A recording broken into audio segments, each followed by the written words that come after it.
today we're going to talk about a famous professional wrestler, Jimmy Superfly Snuka. Okay, he wrestled for the WWF, which is now WWE at the time, I think, and he was a tremendous drawing attraction for Vince McMahon, who ran the WWF.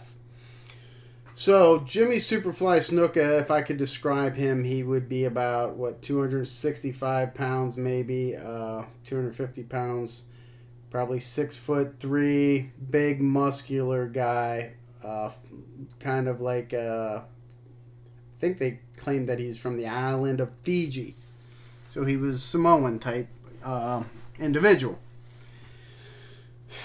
Jimmy Snuka also... He was married, had kids, but when he also had a mistress. His mistress's name was Nancy Argentino. And she died May 11th, 1983.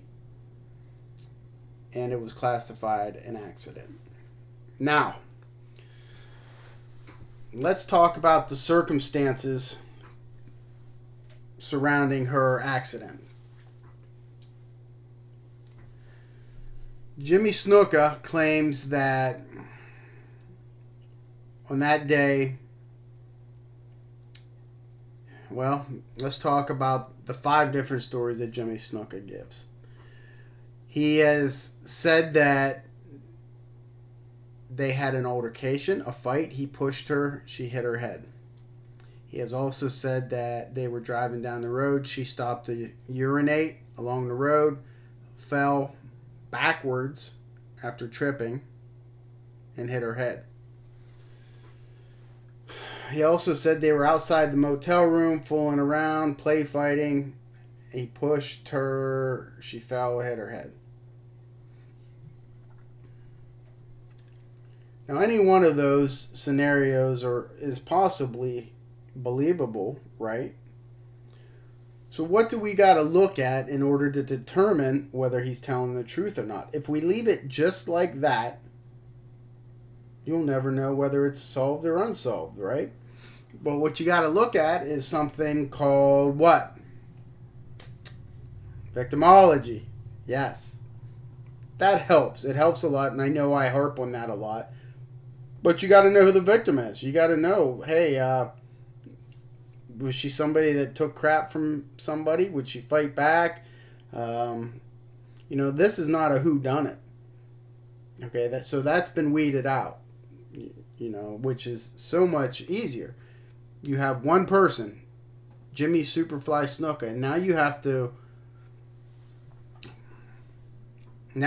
break down his statements, his past, their past, together and see what you come up with. So when you look at that and you see, well, they had a altercation weeks previous to this where the police were called and Snuka fought the 5 police officers that were there, and they had to subdue him, and it wasn't easy, and they witnessed him drag her by the hair and smash her face against the wall. Okay. Well, I think it becomes a little bit more clearer now as to what the likely scenario was. Now, the disturbing part about this case is if you look at the autopsy report, which was essentially sealed until, just probably 5 or 6 years ago, I believe. And it listed all the injuries. And she had injuries to her... Let me see if I can find it so I just don't... She had injuries to her arms, her legs, her ears, her chin. She was beat up. When she was taken to the hospital... Now, Jimmy found her, okay? They had gotten into this altercation, or she had fallen and hit her head while peeing, if you believe his story. And he takes her back to the hotel. She says she's tired. She goes to sleep. He goes and wrestles a show. near my hometown in Pennsylvania, Lehigh County. So he returns and finds her and says that she's not breathing, or she has very shallow breathing, and an ambulance is called and they take her to the hospital. Her hospital bill lists altercation as the reason for her injuries. Now, that's important. Now, as a cold case investigator, sometimes you do not have access to everything. You might get little snippets like that. You might not have police reports, autopsy reports, but let's say Nancy's family brings up, hey, I have this old hospital bill. And you're like, well, what's that going to do for me? And you get it, and you see altercation as the reason for her injuries. Somebody had to have said that for them to put that on there. Or it was a nurse's observations. An altercation. Completely different than an accident, somebody falling down and hitting their head, right? So it's the little details. It's the little things like that you got to look out for. So this was May 11th, 1983. In 1985, Nancy Argentino's family wins a $500,000 civil lawsuit. So let's look at the difference between and OJ is a good example of this, a criminal trial and a civil lawsuit, where here the burden of guilt is much more at criminal trial. It's beyond a reasonable doubt. Here at civil, the preponderance. Okay, so it's a lot different. They win a $500,000 suit, but they never receive any money. Okay? Snuka was never properly investigated at the time. It appears that the police department was, I want to say, overmatched when it came to trying to track him down, getting him to talk, getting Vince McMahon to let them, hindsight's always 20/20, and I can sit here and say, I'll be damned if Vince McMahon's going to stand in my way. If I have a suspect, I'm going through that door and I'm going to talk to him. Yeah, that's easy for me to say now. You don't know what they dealt with back then, so I won't criticize them. But in 2013, a newspaper releases or gets a hold of the autopsy, and the autopsy was done by it's a gentleman that has done a few autopsies, or he's a pathologist, and I had some dealings with him before. His name's like Isidore Melanankis, I think, and I know I'm probably pronouncing that wrong, but I've had dealings with him, and he did the autopsy, and he stated very clearly that this should be looked at as a homicide based on the injuries. But he said something that was very unique. He said, just because she was beaten doesn't mean that he beat her to death. Think about that. I had to sit and think about that. Just because he beat her doesn't mean he beat her to death. That's a harsh reality, because it's true. But I'm not buying that. If she got beaten and you can confirm that she was beat, I think you can infer that she was beaten to death because of the injuries in the back of the head. Okay, so she died of basically brain hemorrhage. The coroner said her moving head, hit a stationary object to cause these injuries. Now, like I said, he had a history, at least with her and his current wife at the time. So he was married to a girl. I believe her name was Carol, but yet he had a mistress named Nancy. He had a history documented, and that's important because you don't want to just say it's been alleged. Listen, I don't deal with it's been alleged. I want proof.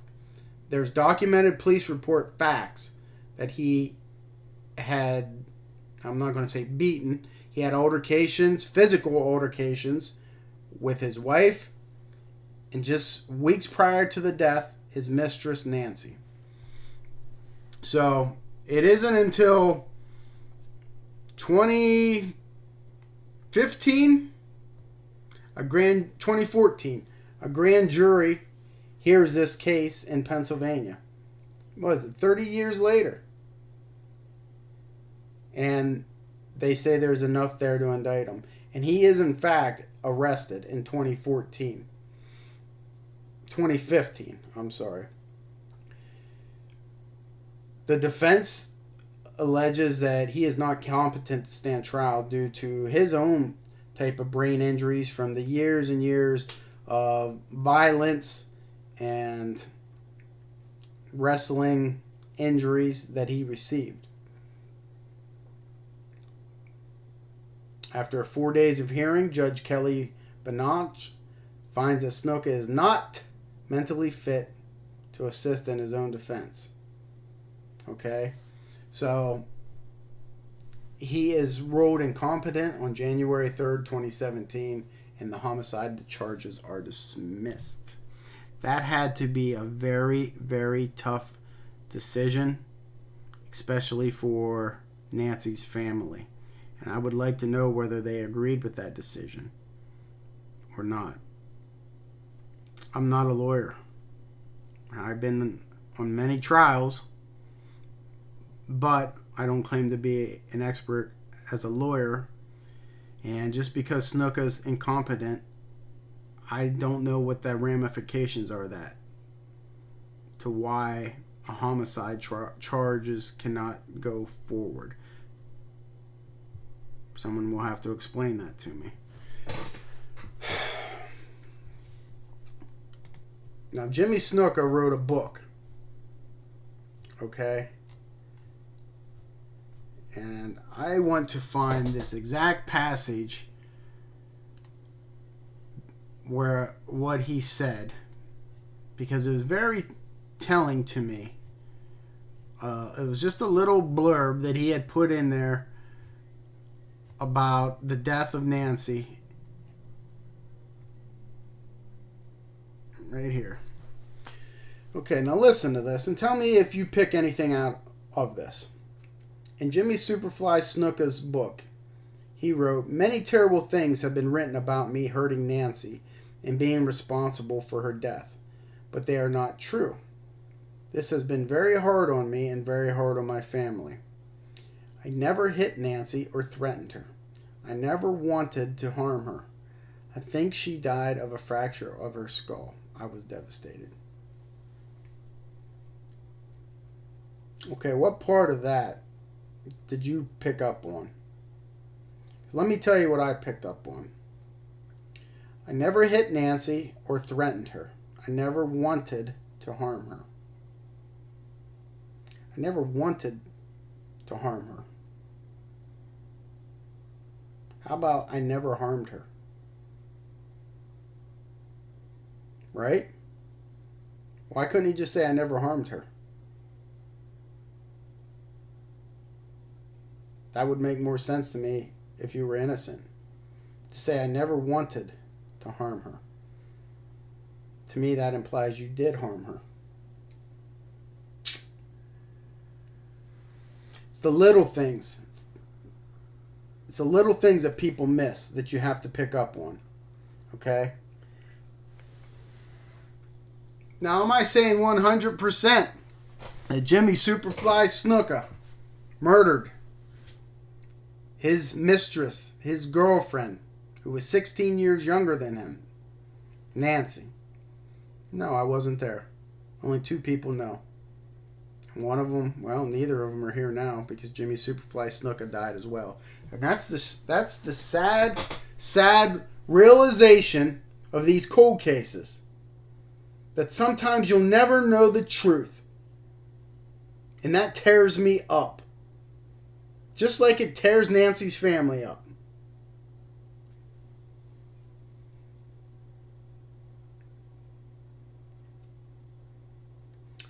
You know, I like Jimmy Superfly Snuka. When I was a kid, I had his action figure. Okay? Along with Hulk Hogan, Randy Macho Man Savage, the British Bulldogs, Andre the Giant, of course, Shawn Michaels. The list goes on and on. Now, I don't watch pro wrestling anymore because I'm not a kid.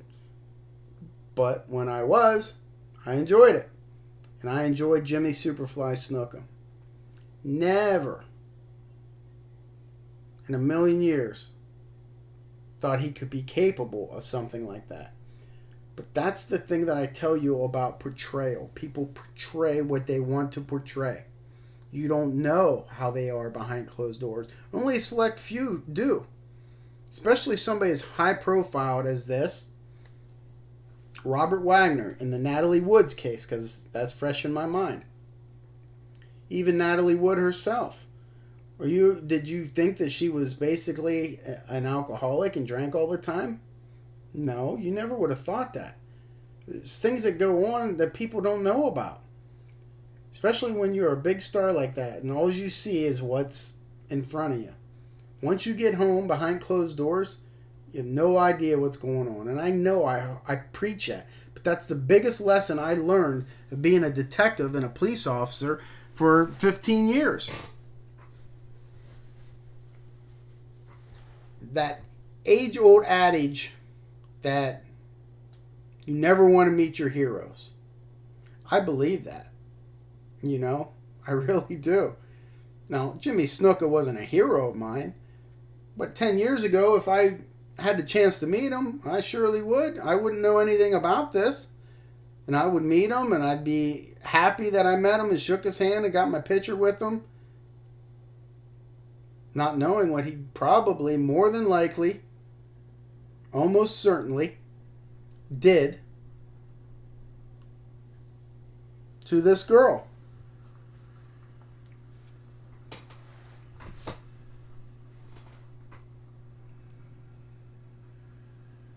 Now, did I have a... I was trying to think if I ever met... I never met a hero of mine that I wish I hadn't. There are some people in this field that I met that I wanted to meet or something to that nature that did not probably treat me the best. But none that I would even close to call a hero. Now, some of them that I did look up to, Cyril Weck, Warner Spitz, even Henry Lee, Joe Kenda, those guys treated me phenomenally. And I try to do the same for people that look up to me.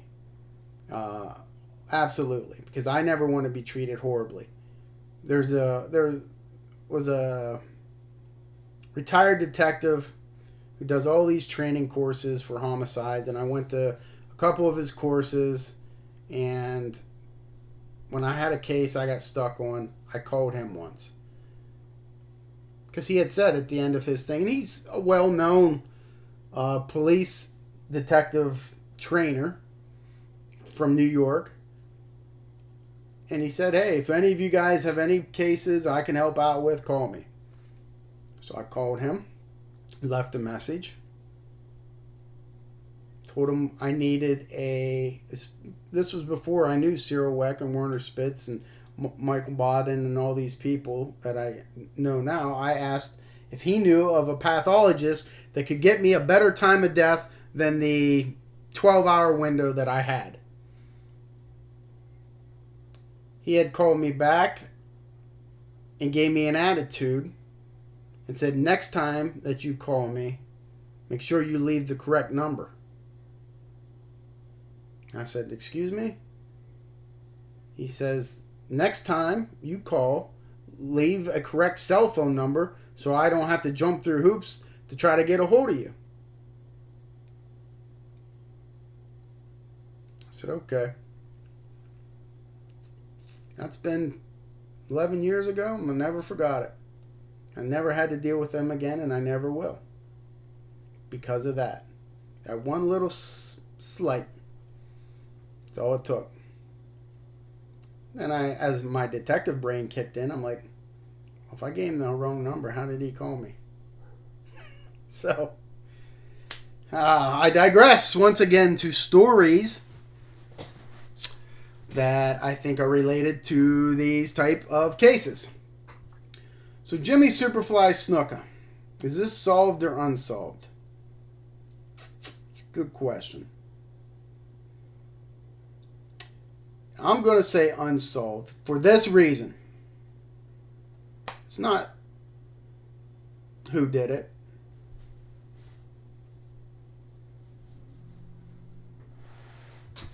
I was going to say it's what happened. But I think we know what happened, don't we? Don't we know what happened here? Think of Jeffrey McDonald case. Think of this Gabby Petito case that's going on right now. What do they have in common? Lacey Peterson case. Domestic violence. Right? Lacey Peterson, maybe not so much. We don't know what went behind closed doors there, but there's no record that I know of a physical altercation between them two. But it happens, right? I mean, it happens all the time. And unfortunately, the abusee always seems to go back to the abuser and blames herself instead of getting out of the situation. It's a vicious cycle. And I'm not going to go on a domestic violence speech. I think I've done that enough in previous videos.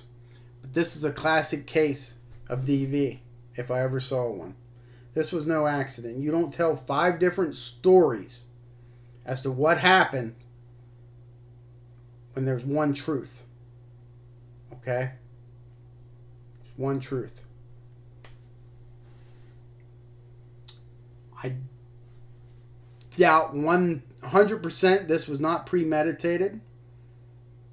It was an altercation. Got out of control. And he's done what he's done before. He beat her around, throw her around. Well, this time he threw her around and she hit her head. And he didn't call the cops for a long time or call the ambulance for a long time. In fact, he left and went and wrestled and came back. He says he came back to check on her. Other wrestlers, I believe one being Don Morocco and somebody else, stated he sat there and drank beers with us. Are you freaking kidding me? When he arrived back, she was oozing yellow fluid from her mouth and her nose. This ain't somebody that just fell down and hit their head, folks. She was beat up. That's my opinion as an experienced investigator.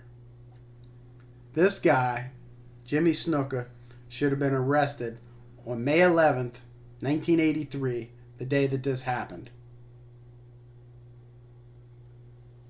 If not for murder, for at least assault.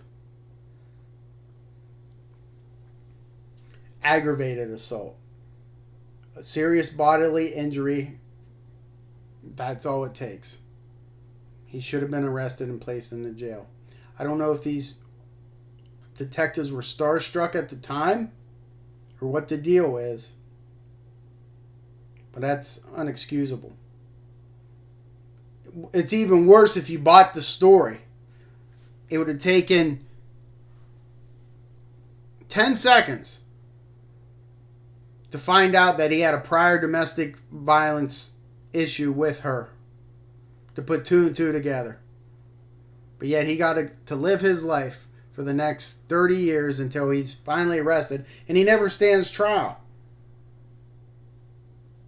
It's an injustice to Nancy and to her family. And we're not even talking about the moral implications of him having a mistress. Don't care. None of my business. Apparently the wife knew about it. Hey, so be it. Do your thing. But when you murder somebody, then it's my thing. And then there's a problem.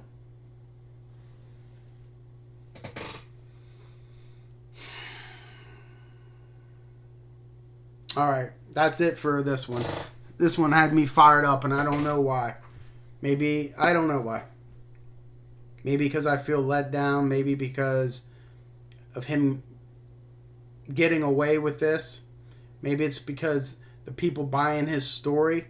Maybe it's because the people didn't care enough. You know who should get the credit?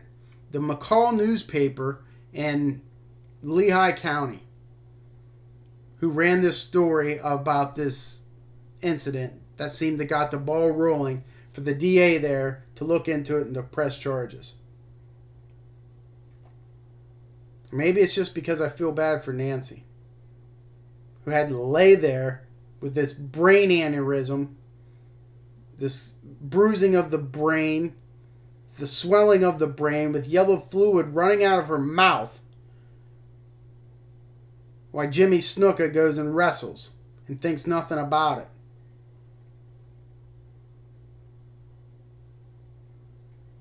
That's truly a narcissist. What's the definition of a narcissist? You know, at one point in time, I was going to write a book, and I was going to title it The Humble Narcissist. You know who it was going to be about? Me. Because that's what a narcissist is about. Because people have called me that. And I think, well, maybe that's true. I'm very humble. So maybe it should be the humble narcissist. And then I think of stuff like this. And I think of how you could just go on and wrestle and do your things, drink beer with your buddies, knowing you caused that type of injury, and to leave her lay there and suffer. That's a narcissist. Because I'm confident in myself and my abilities and what I do. That doesn't make me a narcissist. That's a narcissist. That's it. Main's out.